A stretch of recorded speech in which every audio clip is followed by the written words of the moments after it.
Welcome sa Dries TV. Kung interesado ka sa ganitong news, huwag kalimutang isubscribe ang ating YouTube channel. Maraming salamat! Welcome po ulit sa ating panibagong update tungkol kina Kim and Paolo Abilino. Sa bawat update natin, tatalakayin natin ang mga pinag-uusapan sa mundo ng social media tungkol kina Kim and Paolo Abilino. Kaya naman kung hindi pa po kayo nakasubscribe dito sa ating channel nako, i-click nyo na po yan and isama nyo na din ang bell button.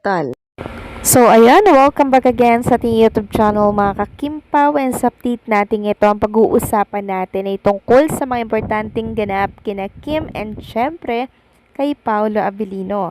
So ngayong araw po ng Martes, present na naman si Chinita Princess syempre sa It's Showtime para po makapagpasaya. And napakaganda na naman po ng kanyang outfit ngayong araw. So pansin niyo po ba yung hair ni Chinita Princess? Parang artificial na siya, 'di ba? Parang ano na siya mga kakimpaw. Parang wig na lamang. So naisip ko na baka bukas, araw ng Miyerkules niya po i-reveal yung tungkol sa haircut niya sa mismo po na kasabay ng pagre-reveal ng teleserye nila ni Paolo Abilino. Kasi kitang-kita naman natin kahapon, 'di ba, sa binahagi kong picture sa inyo ni Chinita Princess habang nag-gym kahapon na nakapusod po yung hair niya pero napaka-iksi na po. Possible na kasabay po yung pasabog na yan sa haircut niya bukas. Kaya antabayan na natin yung mga mangyayari. Siguro magkakaroon po ng pa-press con yan. Kasi hindi po basta-basta ang series na gagawin ni Kim and Paolo. Sabi nila baka daw mala-action yon and the heavy drama mga ka-Kimpaw. Kaya naman antabayanan na lang din po natin. So isang tulog na lang to mga ka-Kimpaw at masasaksihan na po natin ang malaking revelasyon for Kim and Paolo Abilino. Next topic naman, pag-usapan natin itong pinost ni Ocean dito po sa X. Ito daw po yung entry niya para po kay Kim Chu and Paolo Abilino. Basahin natin, heavy drama daw po yung gusto niya kay Kim and Paolo. Aside sa action drama, gusto ko din heavy drama pa ulit. Yung super mapanakit like nitong nagmahal siya ng ilang beses pero iniiwanan lang siya. Tapos nakilala niya si Paolo pero with a twist.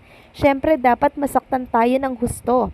Nag-away, hiwalay pero di dahil sa third party ha. Kahit ano, basta wag third party. Pero ang ending syempre, sila ulit para happy ending. And syempre, dagdag ko lang mga kakimpaw, sana sa heavy drama na to, magkaroon po ng family, no? Magkaroon ng pamilya si Kim and Paolo Abilino, magkaroon sila ng twin, tapos parang lagi sila nag-aaway, 'di ba? Tapos nagkahiwalay, pero ang ending, nagkaayos din.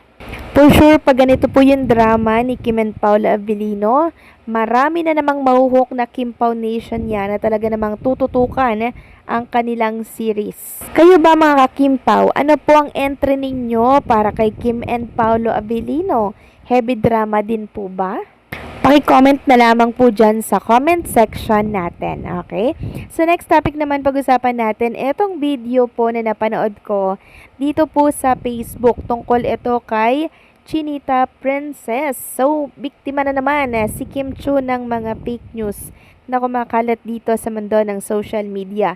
Meron po kasing nagpapalabas na meron daw boyfriend si Kim Chu pero non-showbiz daw.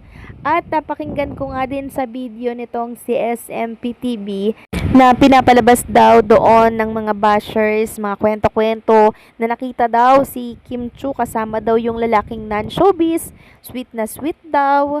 So nakakatawa lang mga kakimpaw, 'di ba? After kay Paolo Abilino, after nilang gawa ng kwento si Paolo Abilino na may non-showbiz girlfriend daw at kung ano-ano, abay si Kim Chu naman po ang pinunteriya nila kasi walang naniniwala eh. Kaya kay Kim Chu naman sila ngayon naninira.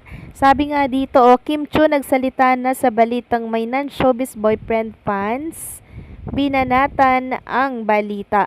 And kung magbabasa nga tayo ng komento sa naturang post na yan, eto yung mababasa po ninyo. No, I like Pogi Paulo for her, Kim Pao.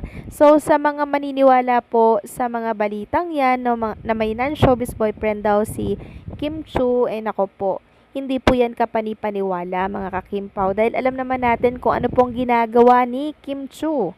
'Diba? And syempre, malalaman natin yan sa mga nagkalat po na mga picture na lalabas. Pero wala po mga kakimpaw balita lang po yan, hearsay lamang po yan ng mga mapanira po kay Chinita Princess and kay Paulo. So may bago kasi silang project ngayon kaya sinisiraan po silang dalawa. No, parang tinitingnan nila kung mag-work yung paninira nila kay Chinita Princess kasi kay Paulo hindi po nag-work yung paninira So ang ngayon, ang punteriya naman ay si Chinita Princess. Sabi pa ng isa dito, fake news, paninira lang yan sa Kim Pao. Si Paulo lang ang palaging kasama ni Kimi. Yes, mga ka-Kim Pao. Alam natin yan na everyday sick. Paulo lang po ang kasama niya sa pag-workout. 'Di ba? Lagi pong nakikita natin yan sa pag-jogging. 'Di ba? Kaya yung fake news na yan, wala pong maniniwala dyan. Sabi pa ng isa, sinira na naman si Kim kasi may teleserye na bago sila Pao. Bahala kayo, basta kami Kim Pao forever. Sabi pa ng isa, sige siraan nyo lalo, talagang sisikat idol namin. Inggit, pikit. Sabi pa ng isa, siguro naiinggit lang kay Kimi yung hindi kami maniniwala, basta Kim Pao lang kami. Wala na bang ibang issue, idadamay nyo pa si Kim, di yan kagaya sa isa na maraming lalaking involved. Yes, ganito talaga mga ka-Kim Pao, pagkilala po natin ang isang public figure, 'di ba? Parang tatawanan na lang natin yung issue kasi mas kilala natin sila kumpara po doon sa mga kumakalat na balita. And syempre, yung maniniwala lang diyan sa balitang yan mga kakimpaw, yung mga hindi po nakasubaybay kay Chinita Princess, pero tayong mga Kimpaw Nation, alam natin na fake news po yan. Baka naman may mabiktima pang Kimpaw Nation dito sa mga nagkalat na balitang to, ha? Basta focus na lamang tayo sa magiging pasabog ni Kim and Paula Avellino dahil for sure, pag-uusapan na naman ito ng buong media. Lahat ng social media platform for sure, aabangan po itong malaking pasabog ng Dreamscape for Kim and Paula Avellino. Sinang excited na? Ako nga gusto ko nang mag-Miyerkules para nang sa ganon mga kakimpaw. Syempre, malaman natin kung ano ba yung pasabog na yan ni Kim Chu. Para ba yan sa teleserye? Para ba yan sa pag-amin nilang dalawa? 'Di ba? Naguguluhan din ako Pero sana vote na lang, 'di ba? Para mas masaya. Pero I think ito po ay para sa project nila under po ng Dreamscape. So antabayan na natin yung malaking pasabog na yan bukas. Dahil possible na magkaroon sila ng pa-press con dito. Dahil mukhang naghanda po talaga si Kim Chu Siguro dun din i-reveal yung kanyang haircut na short. So, antabayanan na lang natin yan. So, anong say nyo dito mga kakimpaw? Please comment down below. So, paano hanggang dito na lamang pong update natin. Maraming salamat sa patuloy na pagsuporta.